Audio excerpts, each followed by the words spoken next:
Before we begin the story, let us know where you're watching from by leaving a comment below.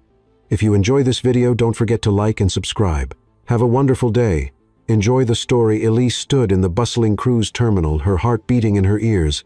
Her hands felt clammy as she clutched 3 tickets and guided her 7-year-old twin boys through the crowd. She had spent the past year scrimping and saving for this trip, determined to create the kind of memory that might make up for all the questions about their father she could never quite answer. Overhead, the intercom announced departure times, and the twins, their sandy blonde heads swiveling in every direction, couldn't contain their excitement. "There it is," Mom cried, one of them pointing through the glass wall at the immense white cruise ship anchored in the harbor. His brother stood on tiptoe and let out a gasp of amazement. It was exactly the reaction Elise had dreamed of seeing on her children's faces, and for a moment their excitement settled the anxious flutter in her chest. She reached into her purse, quickly checking her phone to confirm that her account wouldn't be overdrawn from this last-minute expense. A tight knot formed in her stomach as she saw how close she was to zero, yet when she glanced at her boys' bright eyes and heard their happy chatter, the sacrifice felt worth it. She discreetly locked her phone and smiled, putting on the confident face she always wore for them. A few yards away, a black sedan pulled up to the curb. Out stepped a tall man with silver gold hair dressed in a tailored suit, his polished shoes clicking on the pavement. Marcus strode forward with practiced ease, ignoring the stares of curious onlookers. An assistant followed closely behind, muttering about schedule changes and cabin arrangements. Marcus nodded, only half listening. He was here for a business deal that promised to expand his empire across international markets, and nothing could be allowed to go wrong. The twins fidgeted by Elise's side as the line moved forward. She didn't have time to notice the man in the suit skipping the line to enter through a private VIP lane. Her focus was on getting the boys on board without losing track of luggage or passports. Finally, they reached the registration counter where the boys hopped from one foot to the other in anticipation. Elise tried to force away the lingering anxiety and replaced it with a determined smile. Inside the ship was even more impressive. Gleaming floor, soaring ceilings, and vibrant decor surrounded them. Elise guided the boys through the reception area, following the signs for passenger cabins. The children pointed at every shimmering detail, from chandeliers to oversized porthole windows, while Elise's heart fluttered at the thought of how much it must have cost to build a floating palace like this. In a different corridor, Marcus stepped into his spacious stateroom, a suite that opened onto a private balcony. He nodded approvingly at the polished furniture and the tasteful art on the walls. His assistant was droning on about a meeting room mix-up. They'd have to confirm with the onboard staff which suite was designated for tonight's big discussion.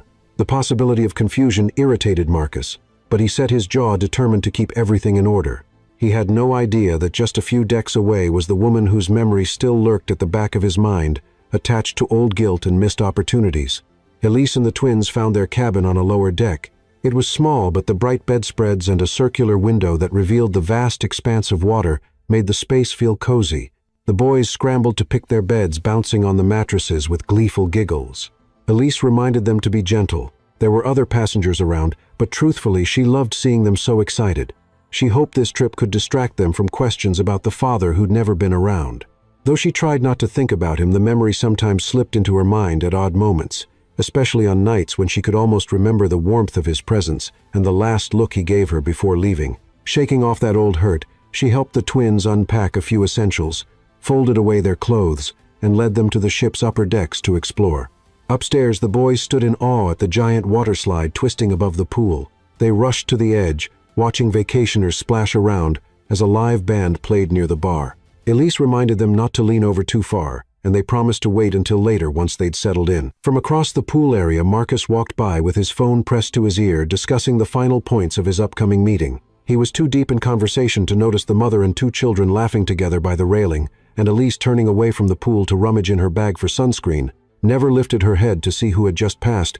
A cool ocean breeze flowed over the deck as evening approached, and Elise decided to take the boys to the buffet. She figured filling their bellies with something hearty would help them sleep well after such an exciting day. They found an open table among the crowd. The aroma of various cuisines drifted through the air, and the twins' eyes lit up at the sight of trays loaded with colorful desserts. Elise made them promise to eat dinner first, before indulging in sweets. At a different corner of the same buffet area, a woman was whispering excitedly to a friend. "They say some big-shot CEO is on board," she said, glancing around as if she might spot him at any moment. Elise caught bits of the conversation but dismissed it. She was too busy helping the boys pile noodles, chicken strips, and veggies onto their plates. After dinner, Elise guided them back through the corridors to their cabin. The ship had begun to move, and the gentle sway under their feet made the twins laugh as they tried to keep their balance. Once inside, Elise helped them change into pajamas, then tucked them in. The moon shone through the little porthole, illuminating their soft blonde hair as they drifted off, still talking about the pool and the water slide. She lingered by the window, letting her thoughts wander to the father. They never knew. It had been so many years since she'd felt that sense of hope and heartbreak all in the same breath. With a heavy sigh, she closed the window's curtain and kissed each boy's forehead. They were safe and happy right now, and for her that was all that mattered. Meanwhile, Marcus left his suite on the upper deck, phone in hand, glancing at the typed text from his assistant, a final reminder of the room number for that critical meeting. He tried to focus on the negotiated terms they'd discussed, but his mind kept wandering to a sense of restlessness he couldn't name. The corridor stretched in front of him, and he strode forward, lost in thought, not noticing the details around him. As fate would have it, Elise stepped out of her cabin at the same time, heading to pick up extra towels for the boys from a nearby storage area. She kept her gaze on a small notepad where she'd scribbled a list of items she still needed. Her hair was slightly disheveled from putting the kids to bed, and she moved quietly so as not to wake them if they were drifting off. They walked toward one another, the gentle hum of the ship's engines in the background. A staff member rolled a cart of linens between them, forcing each to move aside. The moment passed in an instant, and neither looked up. Marcus continued down the corridor, phone buzzing.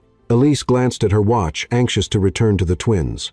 They got within a few steps of each other, still wrapped up in their own worlds, then kept going in opposite directions without a second glance. The air around them felt charged, though neither could say why. The ship's soft overhead lighting flickered momentarily, but neither noticed that either. From a distance, Marcus and Elise passed each other in a corridor, too absorbed in their own thoughts to notice. The air sparked with unrecognized tension. Their worlds were about to collide. Elise awakened the next morning with a lingering sense of unease, as if some strange dream had tried to pull her into the past. She lay still for a moment, listening to the gentle hum of the ship's engines through the cabin walls. The twins were still asleep, sprawled across their beds in matching positions that never failed to make her smile. Yet her mind kept returning to that brief instant. The night before, when she swore she caught a glimpse of someone familiar in the corridor. Someone who made her heart do a quick, uneasy flip. It must have been a trick of the dim lights, she told herself. There was no way he could be here. By the time the boys stirred and rubbed the sleep from their eyes, Elise had pushed the thought aside. She urged them out of bed and into fresh clothes, promising a buffet breakfast, brimming with fruit pancakes and pastries. As they hurried to get ready, she neatly gathered last night's scattered socks and folded them into the drawer. Though she wore a practiced, calm expression for the twins, a small knot remained at the back of her mind. They made their way through brightly lit corridors to the breakfast area, following the tantalizing aroma of syrup and cinnamon rolls. The place was filled with the happy chatter of other families, and the twins gazed at each new sight with an eager curiosity that gave Elise a swell of pride. This trip had been everything they'd hoped so far. Adventures waiting around every corner. She guided them through the buffet line, helping them pick out balanced meals for each waffle drizzled with chocolate sauce. She made sure there was a piece of fruit on the plate, too. On the far side of the same dining hall, Marcus sat with a cup of coffee going cold in front of him. His mind raced as he scanned an early morning email about the changed schedule for tonight's meeting. His key business partners were docking at the next port, and he was supposed to finalize some major points. A wave of frustration washed over him. It felt like every plan he made got shuffled at the last minute. He glanced at his watch and realized he'd better grab something to eat if he didn't want a rumbling stomach interrupting the negotiations later. He rose from his chair and hurried toward the buffet just as Elise finished helping the twins. One of the boys, insisting he could carry his own plate, nearly collided with Marcus. Fortunately, Elise was quick enough to catch the child's arm, steering him away before an embarrassing spill. Marcus noticed a sudden flurry of movement and murmured a polite apology to whoever he'd almost bumped. But by the time Elise turned her head, he had moved on, disappearing into the crowd. The morning bustle seemed to have swallowed him whole. Elise found a small table near a window where sunlight splashed in a warm patch on the floor. The twins devoured their breakfast, enthralled by everything from the clink of silverware to the glimmering ocean beyond the glass. Elise took a few bites, but her appetite was half-hearted. She couldn't shake that odd sense of having just narrowly missed something important. After breakfast, the boys begged to check out the pool again, and Elise, reluctant to tamp down their enthusiasm, agreed. As they scurried ahead, she hung back, phone in hand, dialing her best friend back home. She hadn't meant to get so emotional so early in the morning, but when her friend's familiar voice answered, she felt tears threatening to sting her eyes. "Sorry, I'm just a little rattled," Elise said quietly, stepping into a quieter corner near a potted palm tree. "Everything's fine. I keep feeling like I'm seeing ghosts." Her friend pressed for more details, but Elise offered only half answers, not wanting to dwell on old regrets. "It's silly," she insisted. "I'm letting my imagination run wild." Her friend urged her to enjoy the cruise and maybe open her heart a tiny bit to the idea of new beginnings. Elise smiled at the suggestion, though her mind was nowhere near ready to think about that. She hung up, slipping the phone into her purse, then hurried to catch up with the twins. On the main pool deck, the sun was already shining brightly, and the boys leapt around in their bright swim trunks. Elise found a lounger and settled in to watch them, making sure they stayed within arm's length of the shallow end. There was a bar nearby serving tropical drinks, and she thought about grabbing a fruit smoothie. Just as she worked up the courage to walk over and order one, a tall man in a crisp shirt strolled up to the bar, phone pressed to his ear, frustration lining his face. For a split second, Elise glimpsed his profile, and her chest constricted. That jaw, that posture, it couldn't be. She closed her eyes briefly, collecting herself. When she opened them, the man was gone, leaving only a sense of déjà vu in his wake. Meanwhile, Marcus was heading inside, phone call completed mind. Still buzzing from the news his business partners were arriving earlier than planned. He was supposed to finalize the location for their evening meeting by noon, but conflicting messages had him pinned down like a chess king in check. The usual confidence he carried felt shaky. He reminded himself that everything was under control. He was too good at what he did to let a few logistical hurdles trip him up. Back in his suite, he found a fresh email confirming the arrival time. His main associate, a sharp-minded woman who rarely let anything slide, noted that the wrong room number had been attached to their official itinerary. Marcus sighed, making a mental note to rectify the cabin numbers. He scribbled them down on a piece of paper, determined not to confuse them further, then double-checked his business folder. Little did he know how one typo could lead him directly into a confrontation with the life he'd left behind. That afternoon, the twins discovered a small arcade and game room below deck. Elise's attempts to limit spending were put to the test as they eagerly tried out every machine. She handed them tokens one at a time with gentle reminders that these cost real money. Guilt flickered in her chest. She wanted them to have fun without worrying about finances. But she also needed to be careful. Eventually, she steered them out of the arcade, promising they could return another day, perhaps for just a bit longer. All the while, Marcus's business associates arrived towing suitcases and important documents. He met them in a shipboard lounge where they discussed the potential for expanding into international markets. The possibility of a lucrative partnership hung in the air, yet Marcus found it difficult to focus. Something about this trip made him unsettled, as though a part of him was on guard, sensing a major shift he couldn't quite articulate. The afternoon wore on, and both Elise and Marcus ended up on the top deck around sunset, drawn by the promise of fiery oranges and pinks streaking the sky. Elise leaned on the railing with the twins pointing at seabirds swooping low. Marcus stood on a different part of the same railing, phone in hand, talking in hushed tones about the final details for the meeting. Neither noticed the other's presence. The ocean breeze carried echoes of conversations and laughter that faded into the crashing of distant waves. Later that night, Elise tucked her kids into bed, reading them a short, whimsical story about a sea captain discovering a hidden island. The boys giggled at the funny voices she used, and their eyelids grew heavy with each passing page. Once they were asleep, Elise brushed back their hair, thinking again about how much they reminded her of their father, though she tried not to dwell on that. The memory of those days felt like a bruise that had never fully healed. In his suite, Marcus wandered the corridors one last time before turning in. He gazed at the slip of paper in his hand with the meeting details, a hastily written cabin number circled in ink. He had just gotten off a call with his assistant, who confirmed tomorrow's schedule. They had also texted him about verifying the assigned suite for an informal nightcap with the partners. Marcus nodded, assured he had the right location, but the quiet voice in the back of his mind wondered if everything might somehow go wrong. Before he could second-guess himself, he checked the small watch on his wrist. It was late, but he felt compelled to finalize a few points. If that meant stepping into a cabin meant for business, so be it. He strode purposefully down the hall, rehearsing a short speech in his head about the synergy of their new partnership. His footsteps sounded loud against the muted carpet, and the hum of the ship's engine vibrated all around him.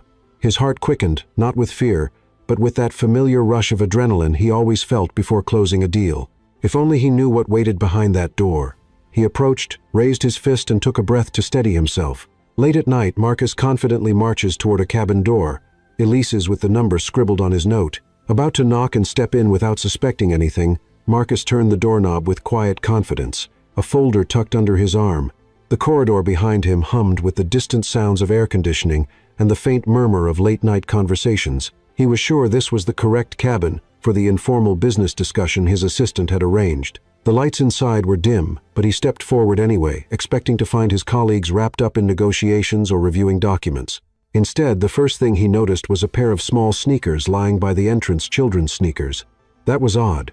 This was supposed to be a VIP cabin. He glanced around, puzzled, taking in the narrow bunk beds and a scattering of colorful toys on the floor. Confusion gave way to a slowly dawning sense of alarm. Perhaps his assistant had sent him to the wrong number. Before he could pull back, a figure bolted upright in one of the bunks. Elise. She didn't scream at first. She just blinked at him, startled as if trying to make sense of this intruder standing in her doorway. In the muted light, Marcus could see the mixture of fear and fierce protectiveness flicker across her face. "Get out," Elise demanded in a low voice, jumping from the bed. She raised a hand to shield the nearest twin, who was stirring awake at the sound of her voice.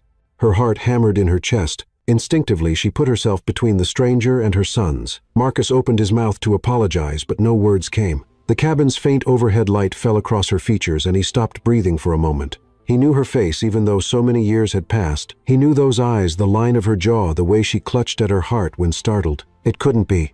Elise's shout gained volume now that she registered exactly who had burst in. She ushered the boys behind her, her expression turning from confusion to fury. "What are you doing here?" she hissed. "How dare?" She trailed off, and they stared at each other, the tension between them impossibly thick. She tugged the blanket up to cover one child's shoulders, her protective gesture revealing everything he'd never known. Marcus could feel the blood pounding in his ears as he realized the small form peeking over Elise's arm was a child, and not just any child, a boy with unmistakably familiar features. One of the twins rubbed his eyes and blinked at the tall stranger. "Mom, who's that?" he asked, confusion tugging at his sleepy voice. His brother sat up too, squinting through the haze of the cabin's low light. Elise gestured for them to be still. "It's nobody, sweetie. Just someone who came to the wrong room." Her voice trembled slightly, belying her words. Marcus stood motionless, fumbling for something to say. He recalled every excuse or explanation he'd prepared for his business partners, but none of that applied now. This was Elise, the woman he'd vanished from years ago, leaving behind a swirl of unspoken promises. And here she was with two blonde boys who looked startlingly like a younger version of himself. The gravity of the situation dawned on him in a dizzying rush. His chest constricted and he took a step back, but the cabin door swung shut behind him, making the space feel even smaller. He raised a hand, trying to explain. "Elise, I didn't know you'd be here. I had no idea." She glared at him, eyes brimming with equal parts hurt and rage. "Keep your voice down," she hissed, tossing a frantic glance at the boys. "I can't believe this." He swallowed hard, looking from her to the children. They seemed groggy with sleep, but alert enough to sense their mother's panic. One of them looked directly at Marcus, with an uncanny curiosity. It was like peering into a mirror from the past. The older twin yawned. "Mom, is it morning?" he asked, yawning again. "Is something wrong?" "No, honey." Elise soothed, softening her tone for her son's sake. "Everything's fine. Go back to sleep." But everything was far from fine. Marcus's head spun with questions he couldn't quite shape into words. Were these boys truly his children? How old were they? 7, maybe. That would match the timeline from when he left for that business trip and never returned. A cold sweat broke out along his hairline as realization sank in. Elise shook her head, forcibly guiding Marcus back toward the door. "I want you gone," she whispered, her voice tight with desperation now. He let her push him outside into the corridor, too stunned to resist. She quietly shut the door, then turned to face him, the muted hallway lights revealing every ounce of anger on her face. "You have no right," she said through gritted teeth. "No right to barge in here in the middle of the night." "I'm sorry," Marcus managed, his voice barely above a whisper. "This was a complete mistake. I thought I was heading to a business meeting, and then—" Elise's eyes flashed. "A mistake. That's one way to put it." She looked ready to unleash years of pent-up words, but then glanced at the closed cabin door, remembering her kids were just a few feet away. A security guard appeared at the far end of the hallway, alerted by Elise's raised voice. He approached with caution, eyeing Marcus's expensive attire and Elise's trembling frustration. "Is everything all right here?" he asked, arms folded over his chest. Elise crossed her arms, inhaling sharply. "We're fine. This passenger came to the wrong room, that's all." Marcus nodded, still somewhat dazed. "Yes, completely my fault." The guard gave them both a skeptical look, but Elise's fierce expression dissuaded him from prying further. "Very well, ma'am. he said politely, then turned to Marcus. Sir, let's keep noise levels down. Other families are trying to rest. Marcus nodded again, absently adjusting his collar. Understood. With that, the guard left, though he glanced back once more with a suspicious tilt of his head. As soon as he was gone, Elise pressed her back against the closed cabin door, arms wrapped protectively around herself. She looked at Marcus like she wasn't sure whether to scream or cry or both. How did you even get on this ship? She finally asked, her voice trembling. After all these years, why now? He opened his mouth to respond. But no immediate answer made sense. In truth, he was reeling. He had never expected to see her again, let alone discover she had 2 boys who might be his. He took a deep, ragged breath. I came for a business deal, he said quietly. I didn't know you were here. I swear I didn't. Elise shook her head, tears threatening to spill. Well, congratulations, she said bitterly. You got exactly what you wanted, right? Your deals, your success, everything you chased after when you left me behind. Marcus's stomach twisted into knots. He wanted to deny it, to protest that he never intended to abandon her, but the hallway lighting cast stark shadows across her face, and he could see the pain there etched by years of struggling alone. I didn't know, he repeated, lamely, voice wavering. I didn't know about them. She pursed her lips, silent for a moment, as though she might say something else. Then she shot him one last devastating glare before stepping inside. Just stay away, she spat, closing the door firmly in his face. He stood there for a moment, staring at the polished metal of the door handle, his thoughts tangling in frantic circles. Then he heard a soft footstep behind him. His assistant had come looking for him, confusion written across her face as she took in his disheveled state. Sir, what happened? The others are waiting in the lounge. Are you all right? He forced a nod, turning and walking away from Elise's cabin with heavy steps. The assistant followed, asking questions, but he wasn't ready to answer. His mind was consumed by the image of those 2 small boys and how much they looked like him at that age. Back in his own suite, he locked the door and collapsed into a chair, burying his face in his hands. Memories of Elise, the warmth of her laughter, and the promise he'd once made to return, all crashed over him. He hadn't kept that promise, and now she might never forgive him. He took a shuddering breath, recalling how the twin who'd woken up stared at him with the same curious brown eyes Marcus saw in the mirror every morning. Sleep refused to come. Each time he closed his eyes, he imagined those children, how they might have grown from tiny infants to the bright-eyed boys he glimpsed tonight. And all he could hear was Elise's trembling voice telling him to stay away. He couldn't just walk away from them, not this time. His assistant texted, asking if he was all right. He glanced at his phone but didn't answer. 1,000 questions battled in his mind. Where would he even begin to make amends for years Elise had apparently raised the twins alone? Anger, guilt, and a fierce surge of protectiveness swirled together, leaving him feeling off balance. As dawn crept closer, he still hadn't closed his eyes. The city lights in the distance sparkled across the water.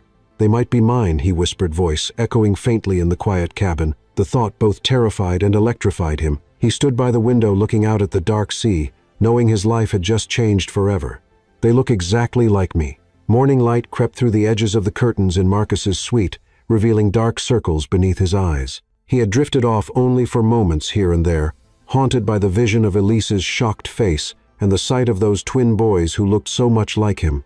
When the sun finally rose, he gave up on sleep altogether and left his cabin for a walk around the deck, hoping the crisp sea air would bring him some clarity. He found a quiet spot near the ship's bow where few other passengers ventured at such an early hour. Leaning against the railing, he stared at the shimmering waters and wondered how his world had flipped so suddenly. Just days ago, his main concern had been sealing a business deal, but now he couldn't think about anything except the lives he might have hurt by being absent.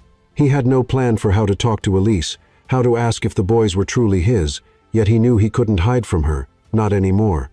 Across the ship, Elise woke with a pounding headache. She'd slept in fitful bursts, replaying Marcus's stunned expression when he saw her children. Part of her wanted to believe he'd been genuinely unaware of her pregnancy, but another part was still furious, convinced that his ambition had always overshadowed his feelings for her. Pushing her tangled hair aside, she rose and checked on the twins who were already awake and chattering about breakfast. Their youthful energy offered no room for her lingering sorrows. "Mom, can we go get pancakes now?" asked one boy, practically bouncing on his bed. His brother nodded in vigorous agreement, tugging at the edge of her t-shirt. Elise forced a faint smile. "Yes, but let's get dressed first. Don't forget to brush your teeth." Her headache throbbed, but she focused on the simple routine of caring for her sons that always gave her a sense of purpose, a reminder that she wasn't the same person Marcus had walked out on years ago. She was a mother now, fierce and protective. A short while later, she hurried them out of the cabin, hoping to beat the breakfast crowds. The boys raced each other down the corridor, and she had to raise her voice to keep them from bumping into other guests. Turning a corner, she froze. Marcus was there on his way back from the deck, looking pale, but determined. Their eyes locked for a split second. He started to speak, but before any words came out, Elise grabbed each twin by the hand and swerved past him, mumbling under her breath for him to leave them alone. She didn't want a scene in front of her children. The boys glanced at Marcus curiously, but Elise kept moving before they could ask questions. Marcus watched them disappear around the corner, his heart sinking. He could still see how one of the twins' curious gazes lingered on him like a half-recognition. That momentary spark pained him more than he cared to admit. Sighing, he tucked his hands into his pockets and made his way back to his suite, trying to prepare for a conference call with his business partners. But the conversation turned into a blur of market projections and contract clauses. His mind refused to focus. He kept picturing Elise's face, the tight set of her jaw, and the way she'd protectively steered the boys away. Later that morning, Elise found a moment to slip into one of the ship's restrooms alone, while the twins were at a supervised kids' activity. She locked herself in a stall, bracing her palms against the smooth walls, letting out a shaky breath. A wave of memories washed over her the night Marcus announced he'd be leaving for a short-term opportunity, the tears she held back when he promised he'd return soon, and the mixture of heartbreak and anger when weeks turned into months, without so much as a call. She never wanted to feel that helpless again. Now, seeing him stand there looking as unsettled as she'd ever seen him, reopened wounds she thought had scarred over. By midday, the sun was bright above the ship's top deck. Crowds gathered near the pool, children laughed, and staff offered drinks decorated with little umbrellas. Elise tried to avoid Marcus, but they seemed doomed to cross paths on a vessel with limited hiding spots. Eventually, Marcus caught her stepping out onto a quieter section of the deck. He stood near the railing, blocking her path. "Elise," he said, voice raw, "please, I just want to talk." She paused back, stiffening. "Why would I talk to you? I think we've both said enough already." He swallowed his gaze, flicking to a passing couple who eyed them curiously. "I'm sorry. I don't want a public scene either. Can we step aside for a moment?" She hesitated, glancing over her shoulder to ensure the twins weren't around. Satisfied they were safely occupied elsewhere, she nodded grudgingly and followed him to a shaded corner near some lounge chairs. The ocean stretched out in every direction, their only witness the distant line of the horizon. "Elise," he began, resting his hand lightly on the railing, "I need you to know I had no idea about them." Her eyes blazed. "How convenient. You leave me without a word, never check back, and then you show up claiming ignorance. It's too late for that." He shook his head, frustration evident. "I never meant for things to go this way. That night I got called away on a project that seemed like a life-changing opportunity. I kept telling myself I'd call you once I was settled. But everything spiraled. I was traveling constantly, the investors were demanding. One week stretched into another, and I'm not proud of what I did. I just didn't realize. I never knew you were pregnant, I swear." She laughed, but there was no joy in the sound. "And you think that excuses you? That if you'd known you might have done the right thing? I was alone, Marcus. I handled everything while you were off building your empire." His face contorted with regret. "I don't want to make excuses. If I could turn back time, I would. But now, are they mine?" A fresh wave of anger flickered in her expression. "They are mine," she said icily. "I don't know if I want them to be yours at all. You lost that claim when you walked away from me." He exhaled, shoulders slumping. "I understand you're angry. You have every right to be, but you can't expect me to vanish again now that I know. I can't just pretend none of this happened." Elise's eyes filled with tears she refused to let fall. "Don't you dare start talking about fatherly responsibilities when you've been absent for 7 years. The boys don't know you and they're perfectly happy without you." He wanted to reach out to offer some small comfort, but he could see in her trembling stance how close she was to unraveling. "I never got the chance to be anything else," he whispered. "I'm sorry." She turned her head away silently, composing herself. "Well, maybe you should have thought of that before you vanished." Her voice was brittle now. "I don't know how to protect them from having their hopes shattered. I won't let you hurt them like you hurt me." The words struck him harder than he cared to admit. He tried to speak again, but she brushed past him, ending the conversation. For a moment he watched her vanish into the crowds, feeling the sting of failure, the weight of all he'd missed. He wanted to chase her to tell her how much he regretted, not reaching out, but a gathering of curious onlookers sensing the tension lingered nearby, and he couldn't muster the energy to face their questions. Elise returned to her cabin, where the twins were now resting, chattering about the activities they'd just enjoyed. She mustered up her best smile for them, but inside her heart felt heavy. She wished she could freeze time, protect her sons from the storm that Marcus's reappearance had unleashed. Although she hated to admit it, part of her still felt a pang of nostalgia for the man she once believed he could be. That evening, as the moon rose and gentle waves lapped against the hull, Marcus found himself alone near the ship's stern. The flickering lights of a distant shore twinkled across the dark water. Leaning on the railing with the wind ruffling his hair, he felt more vulnerable than he ever had in his high-powered business life. He stared into the rolling black sea mind, spinning with guilt and longing. Tightening his grip on the railing, he gazed at the horizon and spoke softly, as if making a vow only the night would hear. "I'm going to prove I deserve to be in their lives." The next morning, Elise woke with her heart still pounding from the argument the night before. She tried to push the memory aside. Marcus's sudden reappearance. The words. They'd exchanged, the undeniable look of guilt in his eyes. Her priority was to keep life as normal as possible for her 7-year-old twins. They needed a vacation without dark clouds looming overhead. She forced a cheerful expression and roused the boys, helping them get ready to see the ship's activities for the day. "Mom, can we go back to the water slide?" one twin asked, bouncing on his toes as soon as he was dressed. The other nodded. "Yeah, it's the best part of this ship." Elise mustered a warm smile and ruffled their hair. "After breakfast, okay. We'll get you guys some pancakes first." They trooped into the busy corridor, and Elise kept her gaze forward, half expecting Marcus to appear at any moment.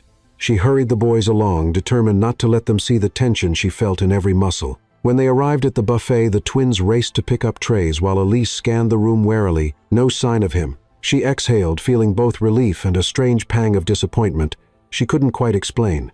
At a table nearby, 2 passengers whispered animatedly, throwing glances toward Elise and the twins. She caught snatches of their conversation. "I'm sure it's him. The CEO looks just like." Her breath caught in her throat. Did they mean Marcus? And were they already speculating about the children? The boys were too busy stacking pancakes on their plates to notice, but Elise felt a spark of anger in her chest.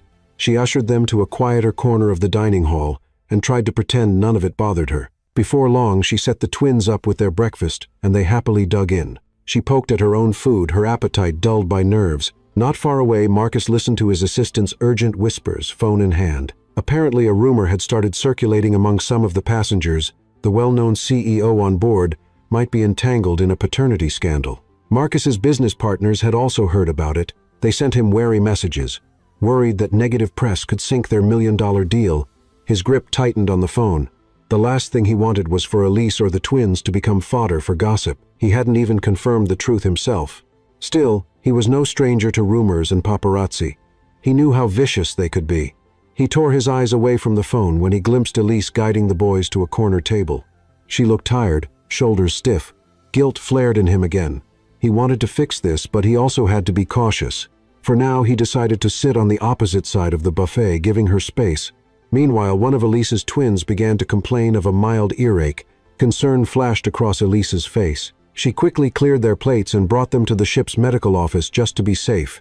The doctor examined the boy and reassured Elise. It was nothing serious, likely just a bit of pressure from the change in altitude and the sea breeze.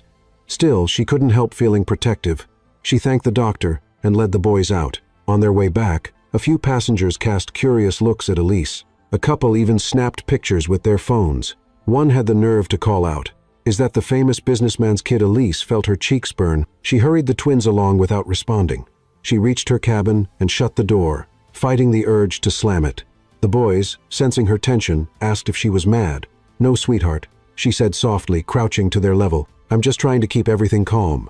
They accepted her answer, though they still looked worried. Feeling torn, she decided to let them rest for a bit. She put a cartoon on the small television to occupy them while she stepped into the hallway for a brief phone call. Her best friend picked up after the first ring. "Tell me you're enjoying yourself," the friend teased, but then heard the tremor in Elise's voice. Concern replaced the playful tone. Elise swallowed back tears as she recounted Marcus's shocking reappearance and the gossip swirling around the ship. "I was hoping for a peaceful vacation," she whispered, glancing at the closed cabin door. "But now it feels like everything is upside down." Her friend listened, offering calm reassurances, reminding Elise she was a strong mother who had raised the twins on her own. "And if he's truly their father," her friend said gently, "maybe he wants to do right by them now. If nothing else, this might be your chance to let go of the anger, not for him but for you and the boys." Elise said, "That's easier said than done." They said goodbye, and Elise pressed her phone to her heart, closing her eyes in the hallway. She knew she couldn't avoid Marcus forever, nor could she hide the twins away, but how to shield them from the painful spotlight. Later that afternoon, the sun was high, and the decks were alive with laughter. The twins begged to return to the pool, insisting they felt perfectly fine. Elise relented on the condition that they avoid the deep end. She found a couple of lounge chairs and watched them from the edge, feeling a slight sense of ease as she saw them squeal and splash without a care in the world. It was a small reminder of why she'd chosen this trip in the first place, to bring joy to her children. While the boys played, whispers continued around the pool area. Elise could sense eyes on them, and she overheard mutters like, "He has to be the dad," or "The resemblance is uncanny." Each word felt like a thorn jabbing at her nerves. Marcus arrived not long after having just gotten off a tense call with one of his investors. He spotted Elise seated with sunglasses perched on her nose, arms crossed over her chest in a defensive posture. The twins were in the water, oblivious to the quiet storm of gossip swirling around them. Marcus wavered, unsure whether to approach. In the end, he hovered nearby, but kept his distance, reading the signals that Elise wasn't ready for more confrontation. Then a curious older woman emerged from the pool, adjusting her goggles, and struck up a conversation with Elise about the twins in a well-meaning but forward manner. She mentioned seeing them around the ship. "They're just adorable, and they look so much like that handsome CEO fellow. You must be." Elise's jaw clenched. She cut the woman off with a polite but firm smile, offering no details. As the woman walked away, Elise felt the back of her neck prickle with anger. She glanced around and found Marcus's gaze locked on her from across the deck. For a moment, their eyes held a silent plea, neither wanting this spectacle, neither knowing how to stop it. By late afternoon, the tension had ramped up enough that Elise decided to retreat. She called to the twins, promising they'd come back for more pool time tomorrow. They trailed behind her, drying off and yawning. She guided them down a corridor toward the elevator that would take them to a quieter dining area for an early dinner. That was when she spotted someone aiming a small camera in their direction, pretending to fumble with a cell phone. She hurried the boys into the elevator, heart pounding. Was it her imagination, or was someone actually following them that evening? After dinner, she tried to keep the twins entertained with a simple board game in the cabin. Their cheerful banter soothed her, but a nagging worry lingered. Suddenly, they heard a commotion outside. She peered through the peephole and saw a cluster of people in the hallway, each trying to get a glimpse of something or someone. Deciding it was safer to stay put, she kept the door locked, focusing on a bedtime story for the twins. Her stomach twisted with anxiety over how quickly rumors can escalate. Around 9:00, she took the boys for one last walk near the deck. The moonlit ocean was calmer now, and many passengers had retired to bars or lounges. It was in this quieter moment that Elise thought she could finally breathe without worry, just a mother with her children enjoying the rolling waves. That was when a flash of light made her jerk backward. A small pop sounded like a camera shutter. A stranger holding what looked like a tourist's camera stood a few feet away, snapping photos in rapid succession. She caught the glint in his eyes, excitement at having caught her off guard. Her mind registered the shocking reality. This was no accidental souvenir photo. It was aimed directly at her and her twins. A paparazzo disguised as a tourist snaps a photo of Elise and the twins. The flash startles Elise, who realizes their private lives may soon be fully exposed. The very next morning, Elise's phone lit up with a series of messages from her best friend back home, each one punctuated with exclamation points and concerned emojis. Confused, Elise stepped into the small bathroom of her cabin for privacy and opened the links her friend had sent. One led to a social media post featuring a photo taken the previous night, Elise standing on the deck with her sons, a bright camera flash illuminating their surprised faces. The headline declared mystery woman and her twins linked to elite CEO aboard luxury cruise. Her heart pounded as she scrolled through the post. Comment after comment speculated that the boys belonged to Marcus, the wealthy businessman, rumored to be on the same ship. Some online sleuths had already matched the children's faces to Marcus's childhood photos, which circulated among fans of financial gossip columns. Elisa felt nauseous. She had tried so hard to keep her kids out of the spotlight, and now strangers on the internet were picking apart their resemblance to a man they'd never even known. She jumped at a sudden knock on the bathroom door. The twins were calling her name, asking if she was all right. Forcing a steady breath, she slipped the phone into her pocket, stepped out, and mustered her best reassuring smile. "I'm fine," she said softly, giving them each a gentle hug. They didn't need to see those headlines. They deserved to be children free of the world's prying eyes. But the ship's energy had changed. At breakfast, murmurs followed Elise everywhere. A few bold passengers snapped pictures from their phones, pretending to focus on something else.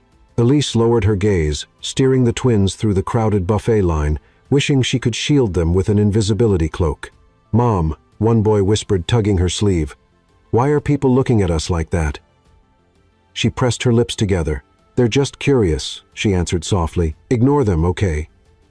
He nodded, uncertainly, but confusion clouded his face. His brother clutched Elise's hand as if sensing something was wrong. Marcus, meanwhile, had awakened to the same viral posts forwarded by his frantic assistant. He saw the photos, read the speculative comments, and felt his stomach lurch.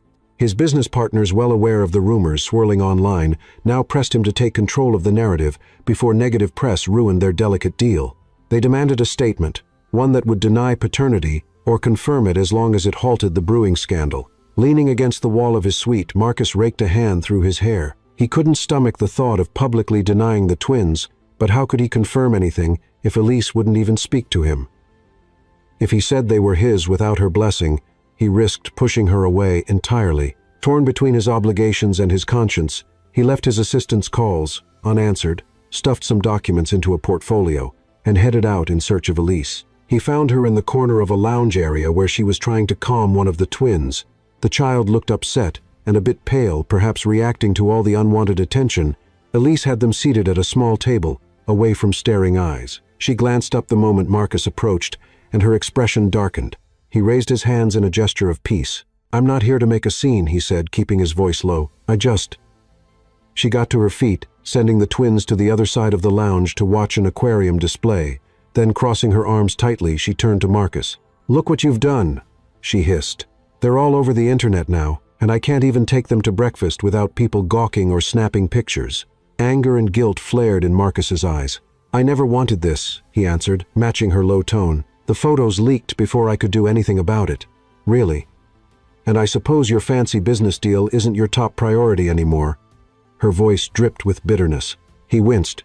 "I'm not here to talk about the deal. I'm here to figure out how to stop this from hurting you and the kids." Elise's gaze flicked to where her sons were standing, huddled close. "If you want to help, then convince everyone to leave us alone. Or just get off the ship. Vanish into the wind again, like you did before." Marcus clenched his jaw. "I can't leave. You know why?" She shook her head, eyes burning. "I'm done talking, Marcus. Now, if you'll excuse me, I need to keep my children safe." He tried one last time. "Elise, please." But she brushed past him, calling the boys over and taking them swiftly toward the exit. Onlookers had begun whispering again, phones angled at them in a not-so-subtle manner. Marcus rubbed the bridge of his nose, frustration building. He grabbed his phone, opening the camera roll to revisit the photos from last night's fiasco, feeling a surge of anger at the invasive paparazzi. By midday, the rumor mill had only grown louder, fueled by the new pictures. Several entertainment sites ran gossip headlines about Marcus's secret family and whether child support was in question. Elise, knowing the twins couldn't ignore the whispers forever, told them gently that some people thought they resembled a man on the ship, but it was all just rumors. One boy asked if they did look like that man, and Elise had to choke down her emotions, trying to keep her answer vague. That afternoon, Marcus attempted to do damage control by speaking to some onboard staff. He requested that the photographers be restricted or reported for harassment. Unfortunately, the ship's administration admitted they had little control over passengers taking personal pictures, which could be sold to tabloids once they docked. Furious and helpless, Marcus realized only a firm public statement might quell the frenzy. But any statement would drag Elise and the boys into the spotlight even more. As the sun began to set, Elise decided she'd had enough. She visited the front desk to inquire about disembarking at the next port. The staff told her that arrangements could be made, but it might be complicated. The abrupt nature of her request posed logistical challenges with customs, and the cost for an early departure wasn't negligible. Still, she felt corners of her mind screaming that this was the only way to protect her children. They didn't need the constant stares, the million questions, and the possibility of Marcus trying to push back into their lives for all the wrong reasons. That night in the corridor outside her cabin, Elise ran into Marcus again. He looked pale, as if the day's events had squeezed every ounce of calm out of him. "I heard you're planning to leave," he said, voice tight. "Please don't. Let's talk this through." Her frustration boiled over. "You just want to salvage your reputation," she snapped. "You'll say or do anything to keep your business partners happy. Well, I'm not letting my boys become pawns for your image." Marcus's eyes narrowed, although sadness lingered there too. "You really think this is just about business?" She hesitated, unable to stop her voice from shaking. How do I know otherwise? After you vanished all those years ago, all you've done is chase your own success. And now you show up demanding a role in my children's lives, acting like you can shield them from the mess you helped create. He took a single step closer, heart pounding. Elise, I know I messed up. I'm not denying that, but I'm here now and I want to help. She shook her head, cutting him off. Stay away from me. I'll figure this out on my own. Slamming her cabin door, she sank onto the bed. The twins were in the bunk, half asleep, and unaware of the adult tensions swirling around them. She touched their foreheads gently, vowing to protect them at any cost. Not far away, Marcus stood in the corridor, feeling the weight of the situation crushing him. He glanced at his phone, which buzzed with calls from his investors, likely worried about the scandal. But at that moment, he didn't care about them. He couldn't lose the chance to be a father if the twins were truly his. Thunder echoed faintly outside as the ship sailed into rain-lashed waters, the sky dark and ominous. Marcus peered through a nearby porthole, watching the storm gather over the ocean. The wind howled, rattling the glass. He thought about Elise's anger, the twins' wide-eyed uncertainty, and the relentless paparazzi chasing a story. His knuckles whitened as he gripped the phone, eyes distant. He whispered the words that had haunted him all day. I can't lose them now. Morning arrived with an overcast sky, the horizon marked by a distant sliver of land. Elise's decision was made. She would leave the cruise with her twins at the next port, no matter the complications or the cost. She packed hastily, folding the boys' clothes into a small suitcase while they asked questions. Their bright voices filled the cabin, talking about the ship's slides and the giant buffet they loved so much, but she couldn't allow her regret to weaken her resolve. This was the only way to protect them from the swirling rumors and the painful presence of Marcus. She ushered the boys through the corridor, their rolling suitcase bumping along the plush carpet. The ship's announcement system crackled, informing passengers that they would dock soon. Elise clutched a small stack of papers, her request for early disembarkation signed by the ship's administration, plus some proof of identification the port authorities required. Though expensive and inconvenient, she was certain it was the right choice. She led the twins to the gangway where a few other passengers were lining up to exit briefly for shore excursions. Elise, however, intended not to return. Her heart pounded as the line inched forward. The boys were mostly quiet, clutching her hands, though she could see a flicker of disappointment in their eyes. They'd been looking forward to more fun on board. Suddenly, one of the boys tugged her sleeve with a whimper. His face had lost its usual color, and he looked unsteady on his feet. Before Elise could speak, he doubled over with a violent wave of nausea. Alarmed, she crouched down, pressing a hand to his forehead. It was hot. Her throat tightened. "Sweetheart, are you okay?" she asked gently, trying to keep the rising panic out of her voice. The boy could only shake his head, tears forming in his eyes. Elise felt her stomach twist. This was more than simple nerves. The line shifted, and the staff member at the checkpoint beckoned her forward. She debated forcing themselves onward. Maybe there was a medical clinic at the port, but the closer she looked at her son's pale face, the more she realized she couldn't drag him through immigration forms and a lengthy disembarkation process. In this state, a wave of protectiveness overcame any plan she'd made. She scooped him into her arms, pivoted away from the line, and hurried back inside the ship. The onboard infirmary was a short walk from the gangway. By the time Elise arrived, the boy was trembling against her, complaining of a piercing headache. The medical staff directed her to one of the examination rooms, quickly taking his temperature and asking questions about his symptoms. Elise answered in halting bursts, trying to comfort her other son, as well, who looked anxious and close to tears. Word spread quickly through the ship's grapevine, and within minutes, a tall figure appeared at the infirmary door. Marcus. Elise's heart lurched at the sight of him. She opened her mouth to send him away, but all she managed was a tense exhale. Her sick child moaned, drawing her attention back to the exam table. "What happened?" Marcus asked, voice low, stepping closer. His face looked stricken with worry. Elise's expression was rigid, though tears threatened to fall. "He got sick right when we were about to leave," she whispered, stroking her son's hair. "He's burning up." Marcus set down the folder he had been carrying and moved closer, ignoring Elise's guarded stance. The doctor ran some tests and suggested it might be a virus exacerbated by stress or exhaustion. He wanted the boy to rest and remain under observation for a few hours at least, until his fever stabilized. The hours crawled by in the infirmary. Elise paced the tiny room, occasionally washing her hands or fetching cold compresses for her son's forehead. The other twin perched on a small chair, anxiously watching his brother. Marcus lingered near the door at first, uncertain if Elise would let him stay. But when she didn't usher him out, he approached the boy and offered a hesitant, comforting smile. The child blinked up at him, confused but too tired to protest. Once the doctor stepped out to fetch medicine, Marcus gently took a cup of water and pressed it to the boy's lips, encouraging him to sip. Elise watched from the corner, arms folded, her protectiveness, warring with the faint gratitude that she didn't have to handle this alone. After what felt like an eternity, the fever broke. The doctor confirmed that the boy was stable enough to leave, but advised more rest and minimal stress. Elise let out a shaky sigh of relief, tears glinting in her eyes. For a moment she turned to Marcus, feeling that everything she carried alone had become unbearably heavy. While the doctor wrote instructions on a notepad, Marcus bent down to the child's level. "You scared us for a minute, buddy," he said softly. The boy looked at him with sleepy eyes, and Marcus held the water cup again, helping him drink. Elise stood a few steps away, arms still crossed, but posture less rigid than before. "You should take him back to your cabin," the doctor advised gently. "Keep an eye on his temperature, and give him these drops if it spikes again." Elise nodded, aware that the chance to leave the ship at the port had passed. The gangway was closed to new departures, and she realized her child's health took absolute priority. Maybe it was foolish to run from everything. Maybe she had to deal with this situation in a more direct way, even if that meant letting Marcus stick around for a while longer. The small group headed out of the infirmary. Elise carried a slip of paper with the medical instructions, and Marcus held the door. Her other son hovered between them, glancing from one adult to the other as if gauging whether it was finally safe to relax. In the quiet corridor, they all seemed to breathe a collective sigh of relief.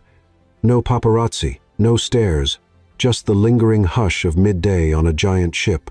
Marcus hesitated, then placed a hand on the sick child's back, guiding him gently. "Lean on me if you're dizzy," he murmured. Elise watched this from a pace behind her heart, tugged in conflicting directions. She told herself Marcus was selfish that he'd never step up. But the genuine concern on his face and the tenderness in his voice suggested something else entirely. She remembered how abandoned she'd felt years ago, but she also couldn't deny that he was here now, trying with every step to be present. They walked as a small, tentative unit, each of them all too aware of the uncertain road ahead. Elise felt her guard slip just a fraction, enough to let her see that maybe Marcus wasn't purely the ruthless CEO she had convinced herself he was. Maybe beneath all the business suits and crisp manners, he was a man who regretted what he'd missed more than he could say. Drained from the emotional whiplash and lack of sleep, Elise wondered if she was strong enough to handle the storm raging inside her.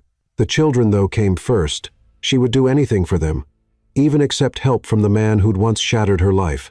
If he kept showing this genuine care, she might have to reconsider the rigid walls she'd built for so long. With calm steps they left the infirmary, the young boy's arms loosely around Elise's waist, while Marcus steadied him from the other side. No reporters or curious onlookers crowded them now. It was just the four of them in a quiet passageway, united by relief that the worst seemed over. The hush felt almost sacred, as if the ship itself understood how delicate this moment was.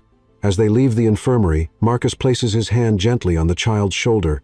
Elise sees genuine love in his eyes, and for a flicker of a moment her defenses waver.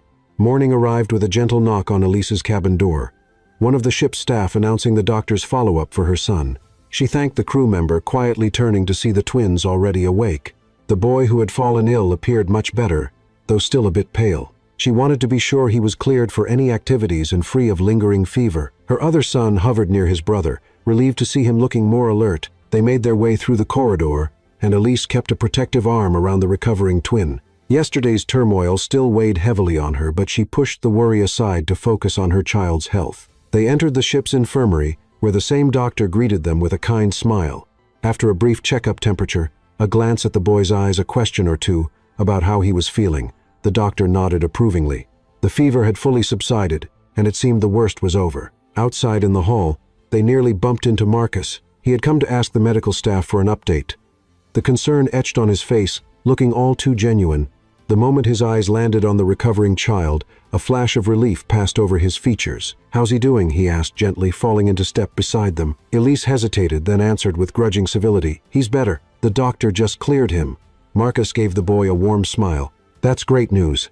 You must be starving. Think you can manage some breakfast?" The child nodded shyly. Elise noticed how her son seemed neither afraid of Marcus nor entirely comfortable, yet more like a cautious curiosity. Slowly she realized it might be helpful if Marcus came along at least, so the twins wouldn't feel the same tension that had filled the air since he'd reappeared. So when Marcus offered to guide them to a quieter dining area, she said nothing in protest. They found a small restaurant on one of the upper decks, less crowded than the main buffet. Marcus managed to secure a corner table by the window, where sunlight streamed in on the polished wood. Elise settled the boys on one side while she and Marcus sat on the other. A few heads turned curious to see the mother and twins who had been the talk of the ship, but fewer cameras pointed their way here. One of the twins, the healthier one, asked for chocolate milk, eyes bright with excitement. The other boy, though not entirely recovered, managed a small smile when Marcus made a silly face mimicking the slow, hungry approach of the pancake monster. For a brief moment, a flicker of normalcy graced the group. Elise felt a pang in her chest watching Marcus amuse the children. She fought back a swirl of conflicting emotions, bitterness for the years she'd raised them alone, anger that the rumors had overshadowed the vacation she'd scrimped and saved for, and a guilty hint of relief that Marcus was finally stepping up, if only for a short time. She couldn't decide which feeling was stronger. As the meal unfolded, Marcus's phone buzzed on the table. He flipped it over, ignoring the call. Then it buzzed again, lighting up with a short series of urgent messages. He exhaled an unspoken apology in his expression and stepped away for a moment to address his business partners, who were no doubt panicking about the swirling gossip. Elise noticed the tension in his face before he walked off. She tried to tune out his hushed conversation, but phrases like negative press and postponing the announcement drifted through the air. She couldn't help listening, her heart sinking at the confirmation that Marcus's deal still loomed over everything. When Marcus returned to the table, she couldn't keep the frost from her tone. "Sounds like your big business arrangement is causing you trouble." He offered a tight nod.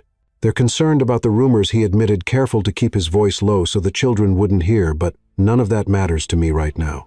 Elise raised an eyebrow. "Really?" A corner of her mind recalled him disappearing the first time chasing a life-changing opportunity. Yet he now spoke as if he'd placed the kids above all else. She wanted to believe him, but years of self-defense told her to be cautious. He glanced toward the twins, who were whispering among themselves and giggling. "Yes," he murmured. "I know it's hard to trust me, but I'm trying to do better." She swallowed, unsure how to respond without revealing how much he had hurt her. Instead, she changed the subject, turning to the children. "If you both feel up to it, we can stroll around the deck for a bit. No running, though," she admonished, eyeing the child who had been sick. He nodded obediently. They left the restaurant, stepping into a quieter part of the open deck. The ocean stretched out in serene blues and whites, the sky a clearer shade than the overcast day before. The twins rushed to the railing, though Elise tugged gently on the hand of the one still recovering, making sure he didn't overexert himself. The warm sea breeze brushed against their faces, carrying laughter from distant parts of the ship. A small group of passengers ambled by, casting glances and whispering among themselves, but no one outright harassed Elise or the children. She was grateful for this temporary calm. Marcus took the twins aside to point out a flock of seagulls diving toward the waves, talking with them in a low voice. They stared, fascinated occasionally, bursting into laughter when a bird snagged a fish. Elise watched from a few steps away, her heart caught in a mixture of yearning and guardedness. Soon, one of the ship's entertainment staff approached with a bright smile, handing out flyers for a kids' water activity, a small obstacle course in the shallow pool, complete with floating platforms and silly games. The twins immediately brightened, eyes shining with excitement. Elise hesitated, not wanting to push her recovering boy too hard, but he looked up at her with pleading eyes. Marcus knelt beside him. "Are you sure you feel up to it? We can just watch if you'd rather." "I feel good," the boy said with more energy than he'd shown all morning. Elise gave in, deciding they could at least check it out. And so they ended up at the pool deck, where other kids were gathered, shrieking and giggling as they balanced on the floating obstacles. Elise settled into a lounge chair, crossing her arms. She kept a hawk-like gaze on the twins, determined to step in if they showed any sign of exhaustion. To her surprise, Marcus removed his shoes and rolled up his pant legs. He carefully entered the shallow water, assisting the boys as they wobbled on the first foam platform. It was almost comical, this polished CEO, awkwardly balancing on kiddie floats, yet beaming at the children. The boys squealed in delight every time they made it to a new platform. Other parents glanced over, amused and intrigued by the sight of a man who clearly wasn't accustomed to navigating inflatable obstacle courses. But Marcus seemed determined to keep the twins safe and laughing. Elise felt a twinge of an unexpected smile at the corner of her mouth, watching them from the edge. She remembered how Marcus had once been the life of any room he entered, cracking jokes and making her feel as if nothing mattered except the moment they shared. Could he really be that same person? It hurt to recall how easily he'd vanished from her life. Yet there he was, letting the children use his arms for support as they giggled and stomped on a floating mat. When the kids eventually tired out, Marcus helped them back to the side, lifting them gently over the pool's edge. Their hair dripped water and wide grins revealed how much fun they'd had. Elise stepped forward, wrapping each child in a dry towel. She nodded her thanks to Marcus, acknowledging his effort, though she kept her expression guarded. He nodded back, water trickling off his pant legs. Before she could speak, Marcus's phone buzzed again. He quickly silenced it, but not before Elise glimpsed the name of his top investor flashing on the screen. She sighed, turning to guide the boys away. The brief moment of harmony was overshadowed by the realization that Marcus's world of business demands never really went away, no matter how sincere his intention to be present. Late that evening after dinner, Elise led the twins back to their cabin for bedtime. The day's events had worn them out, and they fell asleep quickly. She tucked them in, placing their stuffed animals within reach, then watched their peaceful faces. Despite the turmoil, they had found moments of genuine happiness. As she turned to organize the cabin, she noticed a small envelope slipped under the door. Her heart clenched curiosity, wed with dread as she crouched to pick it up. Inside was a single sheet of paper with a printed headline from a gossip website: "Shocking secret air scandal on the high seas." A grainy photo showed Elise, the twins, and Marcus side by side at the pool, red arrows, highlighting the boys' features, linking them to the CEO's known childhood pictures. A lump rose in her throat. She couldn't escape it. No matter how intimate or gentle the moments with Marcus and the twins felt, the outside world insisted on intruding, spinning their story into a spectacle. As Elise tucks the kids in, she finds a note slipped under the door. A paparazzi picture splashed across an online article with a headline announcing, "Shocking secret air scandal on the high seas." Elise paced in her cabin, gripping the printed article that had been slipped under her door. The salacious headline glared at her in bold letters. "Shocking secret air scandal on the high seas." Every detail, her face, Marcus's silhouette, and the twins' striking resemblance to him, was captured in grainy snapshots. The words on the page felt like an unstoppable force dragging her deepest secrets into public view. Her first impulse was to tear the paper into shreds, to deny the rumor's power over her life. But the truth weighed heavily. She couldn't pretend this wasn't happening. Despite wanting to shield her boys from the world's relentless gaze, the rumors had already reached a boiling point. She sank onto the small couch, pressing a hand to her forehead. Outside, the steady hum of the ship's engine seemed louder than usual, like a low chorus to her restless thoughts. Even though the twins slept peacefully in the bunks, Elise couldn't find any semblance of calm. For their sake, she forced a breath and tried to regain control. A soft knock broke the stillness. She opened the door a crack to find Marcus standing there. He looked tense and conflicted, as though he'd spent the last hour debating whether to come. "I saw the article," he said, quietly stepping in just enough so they could speak without waking the children. "This is getting out of hand." She let out a shaky exhale. "That's putting it mildly." He glanced at the bunk beds. The boys were curled under the blankets, oblivious to the storm raging around them. Turning his attention back to Elise, Marcus lowered his voice. "My partners. They're pushing me to make a public statement. They think if I stay silent, it'll only fuel more speculation." Elise's lip trembled with anger. "So you want to deny them publicly?" He shook his head vehemently. "No, I can't do that." "You won't? But I also can't claim them without your permission." "I'm stuck." Her throat felt tight. She remembered all the times she'd lain awake wishing he would come back and at least acknowledge his children, as it turned out. But now that he was here, everything felt more complicated than the day he'd left. "You think some press conference will magically fix this?" she asked, bitterness creeping into her voice. "You'll just stand there, tell the world these kids might be yours, and expect it to blow over Marcus's gaze." Flicked to the bunk bed again. "I don't expect it to blow over. I'm just trying to protect them. If we don't address it, the rumors get worse.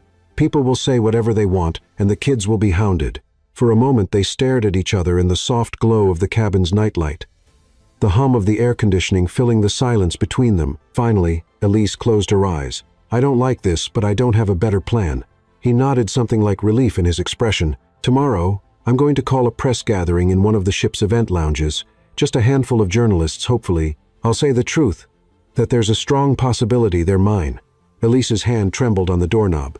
"And what if the kids get dragged into it? Cameras, questions. I'll insist they're not to be interviewed or photographed, and I won't reveal anything private about you or them, just an acknowledgement so we can stop the speculation." She scoffed softly. "You think you can control the media that much?" "No," he admitted, "but it's better than letting them run rampant with their own conclusions." Elise pressed her lips together. She hated the idea of any statement, but hated the current chaos even more. "Fine. Do what you have to. I won't attend." She tried to close the door, but Marcus gently stopped it. "I'm truly sorry," he whispered. "I never wanted any of this. I just want to do right by you and them." A moment of raw pain flickered in her eyes. "We'll see," she said, then shut the door. The next morning Elise woke to the twins stirring, excited about a new day on the ship.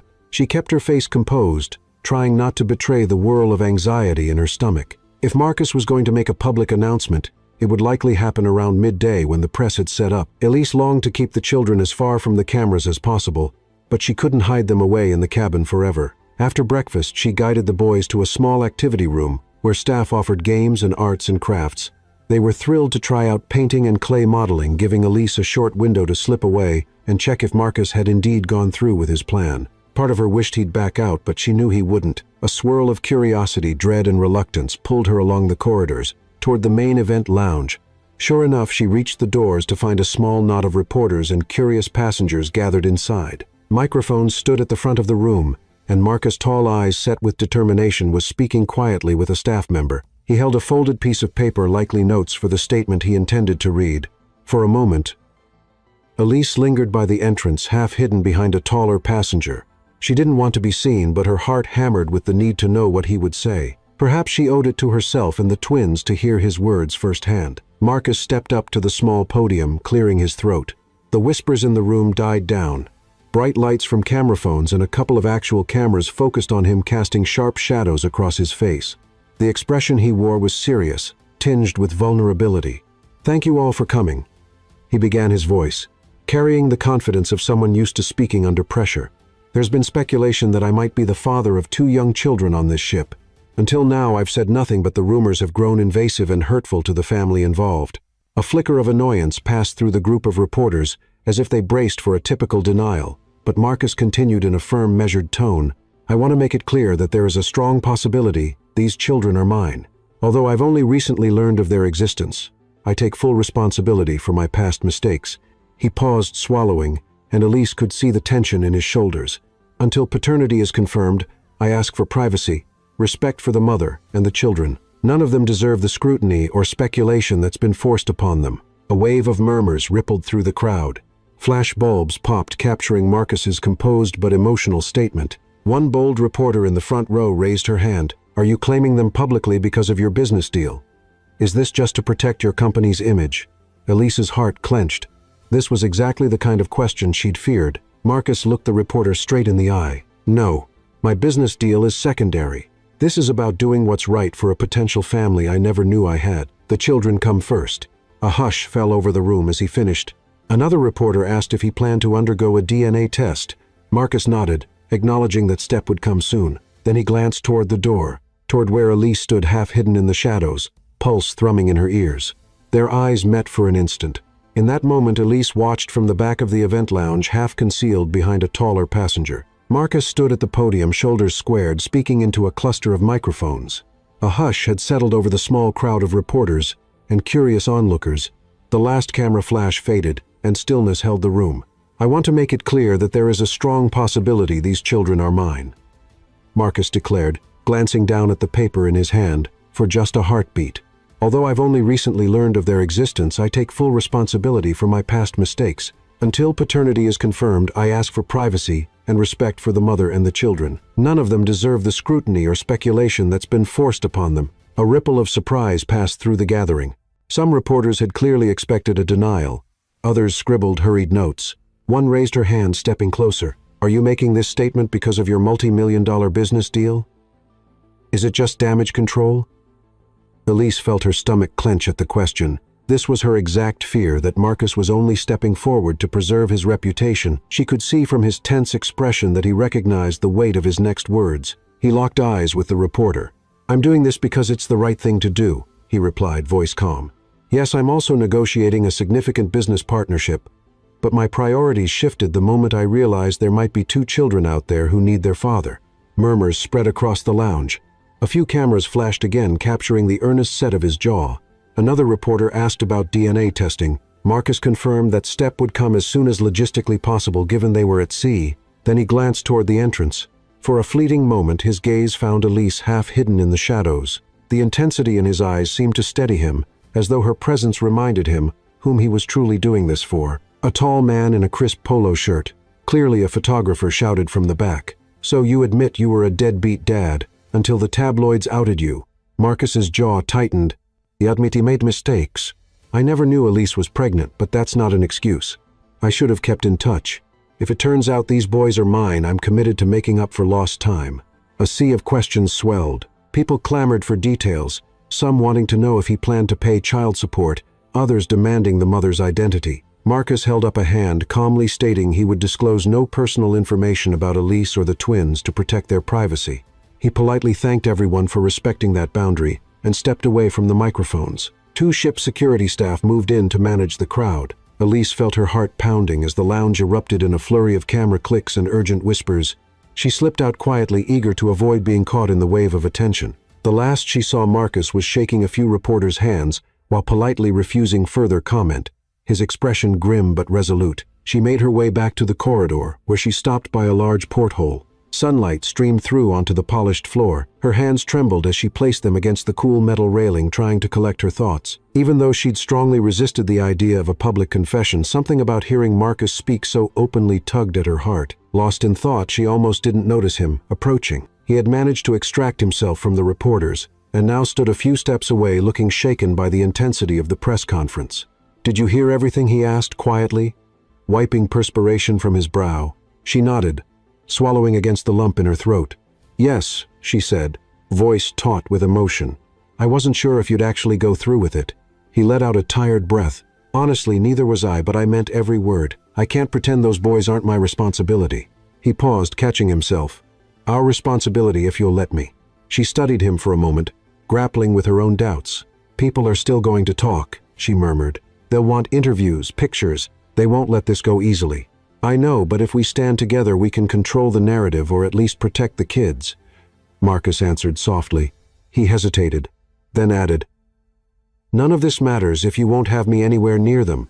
I don't want to force my way in." Elise took a moment to peer out the window, the ocean's vast expanse reminding her how small their problems might seem in the grand scheme of things.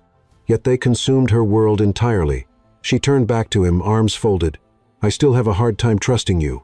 I'm so angry, Marcus. I raised them alone." He lowered his head. "I know, and if they're mine, I can never repay you for that." When he lifted his eyes again, she saw raw remorse there. "All I can do now is try to be the father they deserve." This press conference was just a start, a way to keep the rumors from exploding. In that moment, a few straggling reporters emerged from the lounge, looking around the corridor for more stories. Marcus stepped closer to Elise, angling his body protectively as he noticed their cameras. One reporter lifted a lens in their direction, but Marcus gave a slight shake of his head, silently warning them off. The reporter seemed to think better of pressing further and drifted away. Elise's chest tightened. What happens next? Marcus took a small step forward, lowering his voice so only she could hear. "That's up to you. I'd like to meet the twins formally somewhere quiet so we can talk without an audience." She considered it, her mind flashing to the boys' wide grins at breakfast. How oblivious they still were to the swirling media frenzy. Part of her wanted to seal them off from everything, but a deeper part admitted they deserved answers. She nodded stiffly. "I'll think about it." He started to speak again, but she cut him off with a weary gesture. "Marcus, I'm overwhelmed. Please just give me some space." He bowed his head in understanding. "Of course. I'll let you go, but just know I meant what I said. This is about more than business for me." His voice wavered, then firmed. "I'm ready to be their father if you'll let me." Before she could muster a response, he turned and walked away, leaving her alone by the porthole. She closed her eyes, the ship's gentle sway nearly making her dizzy. The events of the day replayed in her mind: his public confession, the reporter's barrage of questions, the glimpses of sincerity she'd caught in his eyes. It was almost too much to process. She glanced at the article still clutched in her hand, the headline screaming about a secret scandal. With a sigh, she folded it carefully, as if hoping to tuck away the chaos it represented. Folding her arms over her chest, she walked toward her cabin. Every footstep echoed in the corridor. As she neared the door, a soft voice of doubt whispered that Marcus might only be doing this to avoid losing his multi-million-dollar deal. Another part of her argued that he'd shown genuine emotion that no cold-hearted businessman could fake. Both halves fought in her head, leaving her unsure which to believe. Finally, she reached the cabin, pausing before she turned the handle. A wave of exhaustion washed over her, and she rested her forehead against the door, remembering the hush that fell when Marcus admitted to the cameras that he might be the father. Could he truly be doing it all for her? And the twins risking his own business reputation? She entered quietly, finding the twins drawing pictures on the floor. They looked up, beaming. She forced a smile, ruffling their hair as she settled onto the small couch. Their questions about the press conference would come eventually. For now, she let them show off their doodles of dolphins and colorful sunset skies. As the ship's overhead speakers announced evening events, she realized how little time was left for secrecy. Rumors might keep growing. Maybe Marcus had the right idea to face it head-on rather than wait for it to explode further. She glanced at the bunk beds, imagining how different life could be if she accepted his help. But could she handle it if he broke their hearts? Outside, the corridor quieted, and the twins began to tire.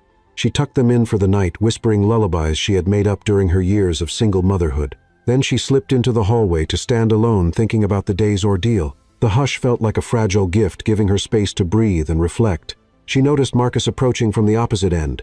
No reporters in sight this time. He looked as though he wasn't even sure if he should come closer. Yet something in her gaze must have drawn him in. He took a tentative step forward, waiting for her to say something. All the questions burning in her mind condensed into a single moment of truth. She swallowed hard, recalling every word from his public confession. Taking a breath, she met his eyes, her voice barely above a whisper. "Are you really doing this for us?"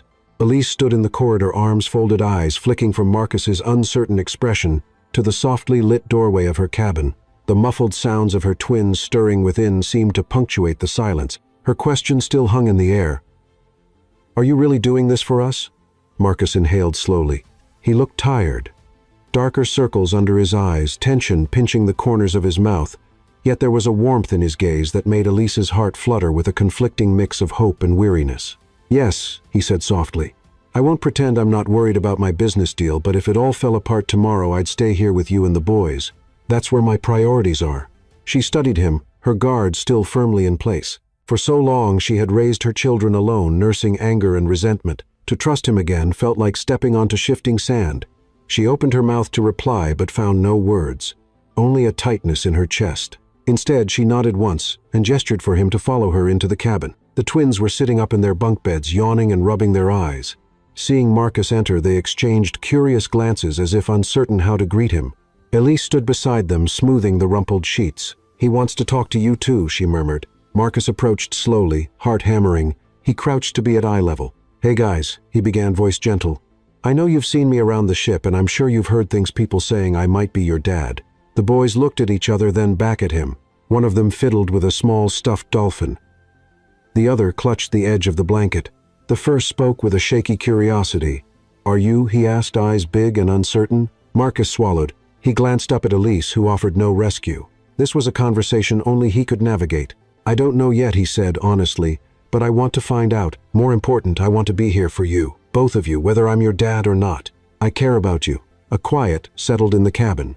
The children looked to their mother, seeming to read the tension in her posture. Elise's expression remained guarded, but a flicker of tenderness passed across her face. She gently placed a hand on each twin's shoulder. "I know you have questions," she said. "I do too, but for now he's going to spend some time with us if that's okay." The boys nodded, one braver than the other. "Can he come with us to the top deck later?" the bold one asked.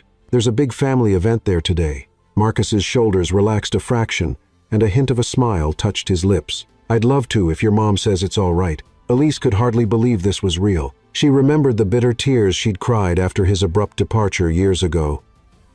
How she'd learned of her pregnancy alone. How she'd worked 2 jobs at times to keep things afloat. Yet here he was offering the one thing she'd once yearned for him to give. No apology could erase the past, but maybe a genuine effort in the present could mend the future. "Fine," she said quietly, feeling her own heartbeat steady. "Let's go see what kind of family event they've planned." A short while later, the 4 of them stepped onto the upper deck. Music played through the loudspeakers, and a mini carnival-like atmosphere reigned near the central pool. Children lined up for face painting while parents sipped tropical fruit drinks. Colorful streamers twisted in the sea breeze, and staff members dressed as friendly mascots danced to upbeat tunes. Elise watched the twins dart forward to investigate a booth offering balloon animals, but this time, they both looked back to make sure Marcus followed. He did, smiling like he couldn't quite believe he was part of it all. Elise hung back a moment, letting them have space. She couldn't ignore the stares some passengers gave, although the presence of cheering families made it easier to blend into the lively scene. Turning her eyes to the horizon, she exhaled, letting the ocean wind clear her thoughts. Perhaps it was time to let go of the anger chaining her heart, not for Marcus's sake, but for herself and the children. A flash of a camera reminded her that rumors still lurked, Yet she saw that Marcus's press conference had at least changed the tone of people's whispers. They watched him guide the twins to a game booth, exchanging laughs and earning tickets for small prizes. Instead of prying eyes, some onlookers gave them gentle smiles as if moved by the notion of a separated family coming together. Elise felt a hush of gratefulness. It wasn't perfect, but it was calmer than before. When the twins insisted on trying a ring toss game, Marcus knelt beside them, demonstrating how to angle the small rings for the best chance.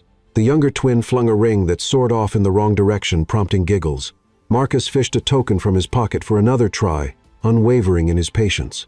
Elise found herself smiling too, a warmth spreading through her as she saw how naturally Marcus coached them.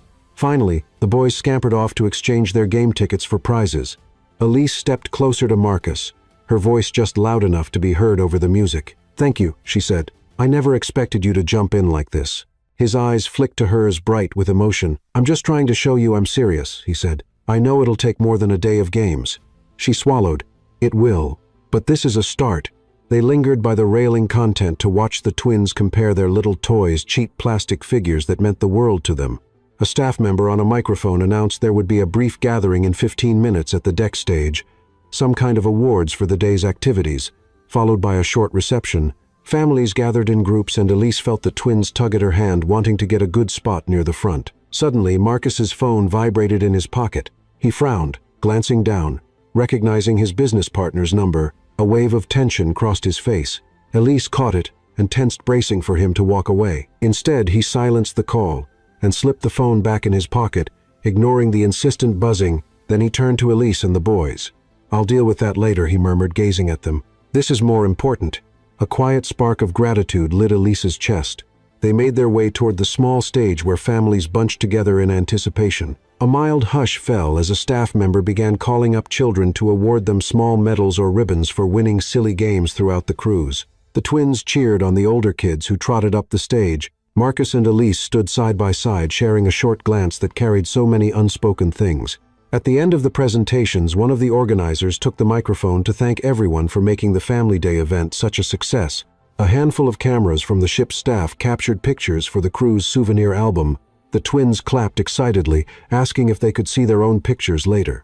Marcus ruffled the younger boy's hair, smiling in a way Elise had never seen before, content, proud, and vulnerable, all at once. Then, just as the crowd began to disperse, Marcus gently caught Elise's wrist. Something in his face hinted at a decision made. He cleared his throat. "Can I talk to everyone for a second?" he asked the staff member with the microphone. There was a ripple of curiosity among the small gathering. Elise's heart skipped.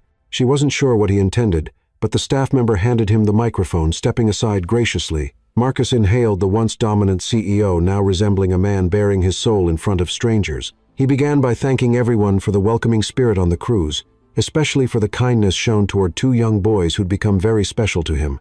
With a slight tremble in his voice, he apologized for any chaos caused by rumors and paparazzi. The crowd listened quietly, some exchanging curious whispers, others sympathetic. Finally, he turned to face Elise, and the twins' microphone trembling in his grip.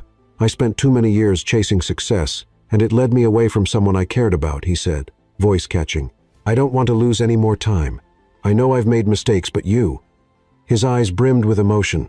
"You and these boys deserve my best, and I'm ready to give it." Elise felt tears at the corners of her eyes. The twins clung to her, glancing around with wide-eyed wonder, not fully grasping the gravity of the moment. Marcus handed the microphone back, turning to them in a gesture of pure vulnerability. He dropped to one knee, though not exactly in a romantic proposal stance. It was more like a promise, a pledge that he'd be there.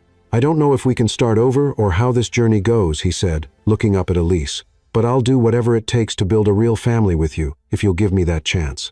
For a moment it felt as though the entire deck held its breath. The children gazed at their mother, unsure if they should cheer or laugh or cry. Elise stood frozen in raw emotion, tears finally escaping. In that instant she remembered all the lonely nights, all the unfulfilled wishes that the father of her children might reappear. To see Marcus publicly declaring he wanted a life with them, she never saw that coming. She knelt beside him, heart pounding, and touched his face softly. "I'm scared, but I'm willing to try," she managed, voice shaky. The twins let out little whoops of excitement, hugging each other, and then clinging to their mother's side. The onlookers broke into applause, some snapping pictures, but the moment felt strangely private, as though only the four of them existed. Marcus stood, pulling Elise into a brief embrace. then stooped to place a reassuring hand on each twin's shoulder. They looked at him, eyes shining, finally realizing that maybe, just maybe, they had a father willing to be in their lives. Later, after the applause died down and the crowd dispersed, news reached Marcus that his investors had decided to continue with the deal, evidently touched by his genuine display of priorities. He seemed almost relieved, yet oddly indifferent. He had found something far more important than money or corporate praise. They stayed on that deck until sunset, the four of them leaning on the railing watching the ocean shimmer. For the first time in years, Elise felt an unfamiliar optimism growing inside her. The path ahead wouldn't be simple, but at least they were stepping onto it together. As the cruise finally docked, Elise and Marcus stood at the railing, arms around the twins. Elise breathed in the sea air, reflecting that true wealth isn't found in money, but in the love and unity they had finally rediscovered.